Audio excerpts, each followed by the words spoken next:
فرشتے بھی وہی سوال کیا کہ اگر میں اللہ تعالیٰ سے توبہ کر لوں کہ میں نے اتنے قتل کیے ہیں تو کیا مجھے اللہ تعالیٰ سے معافی مل جائے گی؟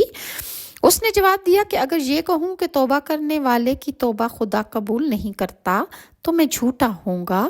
اور اس نے اس آدمی کو ایک عبادت گاہ کا پتہ بتایا کہ جس میں خدا کے بندے عبادت گزار رہتے تھے۔ اس راہب نے کہا کہ وہاں جا کر ان کے ساتھ خدا کی عبادت کرو تو تمہاری توبہ قبول ہو جائے گی۔ یہ شخص توبہ کی غرض سے اس عبادت خانے کی طرف روانہ ہو گیا۔ ابھی وہ شخص راستے ہی میں سفر کر رہا تھا کہ اس کی موت واقع ہو گئی۔ اللہ تعالیٰ نے عذاب اور رحمت کے دونوں فرشتے اس شخص کی روح کو لینے کے لیے بھیج دیے۔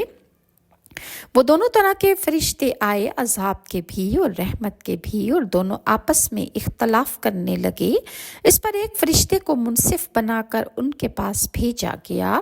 اس نے کہا کہ اگر گنہگار کی بستی جدھر سے آیا ہے قریب ہے تو اس کو عذاب کے فرشتے لے جائیں، اور اگر نیک بندوں کی بستی کے قریب وہ پایا گیا ہے جدھر وہ جا رہا تھا کہ وہ توبہ کر لے، تو اگر وہ توبہ کرنے والی جگہ کے قریب زیادہ ہے تو رحمت کے فرشتے اس کی روح کو لے کر جائیں گے۔ اب زمین کو ناپا گیا تو نیکیوں کی بستی کے قریب اس کی میت کو پایا گیا۔ صرف انگلی کے ایک پور کے برابر فرق تھا کہ جہاں وہ توبہ کرنے جا رہا تھا صرف انگلی کے ایک پور سے زیادہ وہاں پر، یا مطلب اس کے زیادہ نزدیک تھا، تو اللہ تعالیٰ نے اس کی مغفرت کر دی۔ اس حدیث کی اصل صحیحین میں ہے۔ حضرت ابو سعید خدری سے روایت ہے کہ اللہ نے برے لوگوں کی بستی کو حکم دیا کہ تو دور ہو جا، اور نیک لوگوں کی بستی کو حکم دیا کہ تو قریب ہو جا۔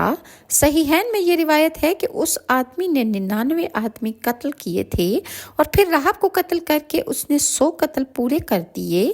پھر بعد والے راہب کا امید افزا جواب پا کر اولیاء اللہ کی بستی کو روانہ ہوا، لیکن جب وہ روانہ ہوا تو اس کی زندگی کا وقت ختم ہو چکا تھا، لہٰذا اسے راستے میں موت آ گئی۔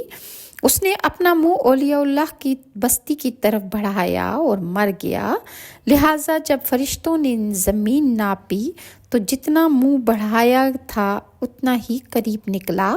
معلوم ہوا کہ عالم بد بے علم عابد سے افضل ہے۔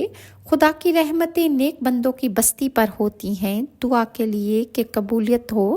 نیک لوگوں کی طرف سفر کر کے جانا باعث سے نجات ہے۔ اگر بستی میں پہنچنا میسر نہ ہو سکے، ادھر منہ کر لیا جائے تو مغفرت ہو جاتی